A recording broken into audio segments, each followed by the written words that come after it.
British प्रधानमंत्री कीर stammer का दौरा अब सनसनीखेज हो गया है। भारत और ब्रिटेन ने केवल फिल्में बनाने का समझौता ही नहीं किया है, ये खबर बड़ी है कि भारत ने ब्रिटेन के साथ $468 मिलियन यानी करीब 3,900 करोड़ रुपए की एक मिसाइल डील साइन की है।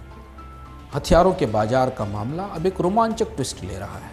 पूरी दुनिया में एक नया ग्लोबल पावर प्ले शुरू हो रहा है जिसमें हर दांव हर तंगेज है। आइए समझते हैं कहानी क्या है।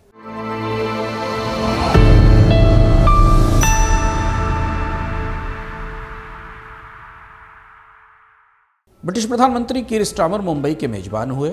चर्चा हुई लंदन और मुंबई के बीच फिल्मी रिश्तों की, मगर इस बीच दस्तखत हो गए 350 मिलियन पाउंड की डिफेंस डील पर।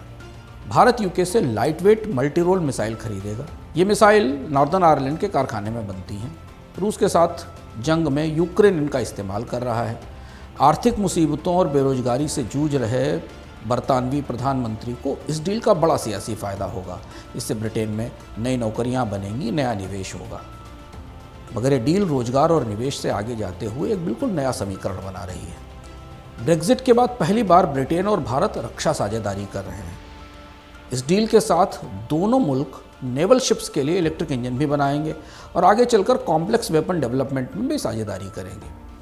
ब्रिटेन के लिए ये डील नया एक्सपोर्ट है, देश में नई नौकरियां हैं और नया मार्केट है, और भारत के लिए तेज तैयार हथियारों की डिलीवरी और रक्षा तैयारियों की मजबूती। तो आपको क्यों फ़र्क पड़ना चाहिए? क्योंकि एक सिर्फ मिसाइल डील नहीं है।